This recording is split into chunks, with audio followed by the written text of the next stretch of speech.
السلام علیکم ورحمۃ اللہ وبرکاتہ۔ الحمدللہ وکفا والصلاة والسلام علی نبیہ المصطفیٰ وعلی آلہ وصحبہ الاتقیاء، اما بعد فاعوذ باللہ من الشیطان الرجیم، بسم اللہ الرحمن الرحیم۔ وانزلنا الیک الذکر لتبین للناس ما نزل الیہم ولعلہم یتفکرون۔ صدق اللہ العلی العظیم۔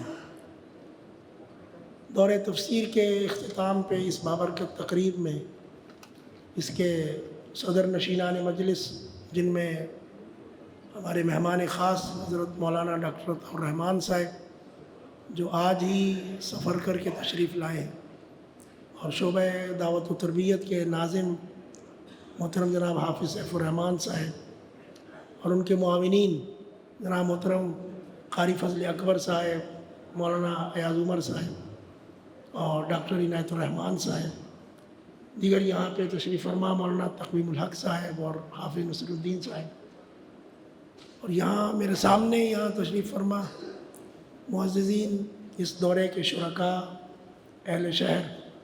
میں آپ سب تمام دوستوں کا شکر گزار ہوں کہ اس تقریب کو آپ نے رونق بخشی ہے، اور ان شرکاء کا بھی کہ جنہوں نے مسلسل اس 31-32 دنوں کے اندر یہاں پہ اس تقریب کو اپنے وجود سے انہوں نے یہاں پہ ایک رونق عطا کی، اور دور تفسیر کا حق انہوں نے ادا کیا۔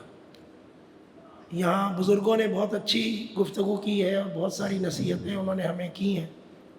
انہی نصیحتوں پہ اکتفا کرتے ہوئے کسی اور بات کی ضرورت میں محسوس نہیں کرتا، صرف یہ بات ہمارے ذہن میں رہنی چاہیے کہ ہم نے یہاں پہ کوئی 30-32 دن شاید اس دور تفسیر کے لیے گزارے ہوں گے، اور اس میں قرآن پاک کو ہم نے شروع سے لے کے آخر تک اس کا مطالعہ کیا ہے۔ لیکن یہ بات ذہن میں سے کبھی بھی محو نہیں ہونی چاہیے کہ جس قرآن کو ہم نے 30-32 دنوں میں پڑھا ہے، یہ پیغمبر علیہ السلام کے اوپر پورے 23 سال میں نازل ہوا تھا۔ تو آپ اندازہ کر سکتے ہیں کہ اس کا حق ادا کرنا 30 دن کے اندر یا 32 یا 35 دن کے اندر کسی صورت میں بھی ممکن نہیں ہو سکتا۔ اس لیے یہاں جتنے دن آپ نے گزارے وہ برکت کے حصول کے دن تھے، وہ قرآن مجید کے اندر پائے جانے والے مضامین اور ان کے موضوعات سے تعارف کے دن تھے۔ یہ گویا کہ ایک چھوٹی سی چابی آپ کے ہاتھ لگی ہے کہ جس کو اب آپ جا کے اگر استعمال کریں گے تو علوم کا اور قرآن کے اس سمندر کا پورا دروازہ آپ کے سامنے کھل جائے گا، کہ جس کے نتیجے میں آپ اپنی زندگی کو بھی اس سے منور کر سکتے ہیں۔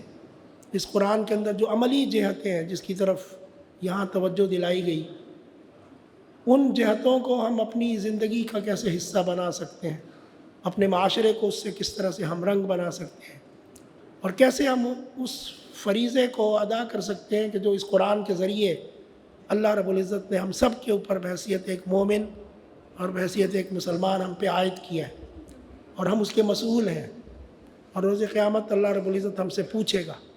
خاص طور پہ جن کو کچھ شناخت حاصل ہو گئی ہے ان سے تو ضرور پوچھا جائے گا۔ جو لوگ بے خبر ہیں، جن تک اطلاع نہیں پہنچی، ان کو تو ہم اس سے مستثنیٰ قرار دے سکتے ہیں، لیکن جو آپ حضرات یہاں پہ موجود رہے اور آپ نے قرآن کے لب و لہجے میں، قرآن کے اس طرز تخاطب کے اندر آپ نے خود اپنے آپ کو وہاں ایک چلتے پھرتے انسان کے طور پہ قرآن کا مخاطب محسوس کیا، اور آپ نے یہ دیکھا کہ یہ ہم سے کیا مطالبہ کر رہا ہے، اپنی نجی زندگی کے اندر بھی اور اجتماعی زندگی کے اندر بھی ہمیں کس طرح سے ایک مخصوص طرز زندگی اور طرز فکر کے اندر ڈھالنے کی تعلیم دے رہا ہے، مطالبہ کر رہا ہے ہم سے۔ یہ سب چیزیں آپ کے سامنے صرف تھوڑی سی نمایاں ہوئی ہیں، تھوڑا سا ان کا اظہار ہوا ہے۔ ان دنوں میں تو یہی کچھ ہو سکتا تھا، ورنہ اس کا حق ادا کرنا یہ تو ہمارے لیے ناممکن ہے۔ اس لیے یہ بات بار بار کہنے یا دہرانے کی اس لیے ضرورت پیش آتی ہے کہ اس کو آپ کافی نہ سمجھیں، اس پہ خوش ضرور ہوں اور اس پہ مسرت آپ کے دل میں ضرور ہونی چاہیے، اللہ کا شکر بھی اس پہ ادا کریں، لیکن اس کو کافی نہ سمجھیں۔ اب آپ کے سامنے دروازے کھل گئے ہیں، آپ آگے بڑھ کے مزید اس سمندر میں غوطہ زن ہو سکتے ہیں، وہاں سے معانی اور علوم کے جو زر و جواہر ہیں وہ وہاں سے آپ نکال سکتے ہیں، اپنی زندگی کو بھی اس سے مزین بنا سکتے ہیں۔ اور باقی تمام لوگوں کی زندگی میں بھی اس کے نتیجے میں اثرات ڈال سکتے ہیں۔ میں اپنی بہنوں کا بھی اسی طرح سے شکر گزار ہوں جو طالبات اس دورے کے اندر شریک رہی ہیں۔ یہ ساری گفتگو ان کے لیے بھی ہے، لیکن خاص طور پہ جس طریقے سے انہوں نے التزام کیا اپنی حاضری کا اور دور دراز سے اپنے اسباق کو بھی ترک کر کے وہ یہاں پہ تشریف لائیں اور اس دورے کو انہوں نے رونق بخشی، اللہ تعالی ہم سب کو اس کے نتیجے میں خیر و برکت سے نوازے۔ وآخر دعوانا ان الحمدللہ رب العالمین۔ مولانا میری گلا بھی ٹھیک نہیں ہے۔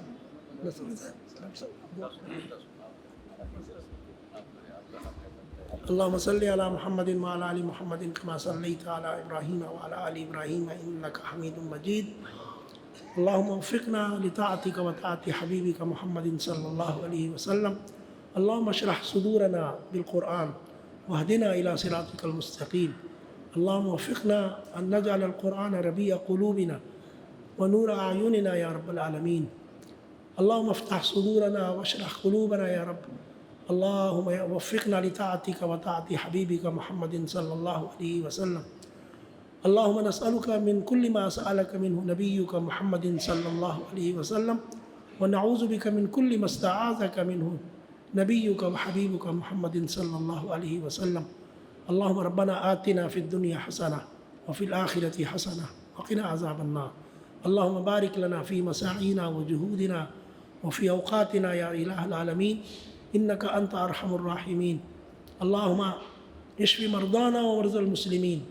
اللهم أنت الشافي، اللهم أنت الشافي يا رب العالمين. اللهم أنت الشافي لأمراض القلوب ولأمراض الأبدان. اللهم نسألك من كل خير سألك منه نبيك محمد، ونعوذ بك من كل شر واستعاذك منه نبيك محمد صلى الله عليه وسلم. اللهم يا رب العالمين توفنا مع الأبرار. اللهم تب علينا وارحمنا إنك أنت أرحم الراحمين. والصلاة والسلام على نبيك محمد وعلى آله وصحبه أجمعين برحمتك يا أرحم الراحمين. آمين يا إله العالمين.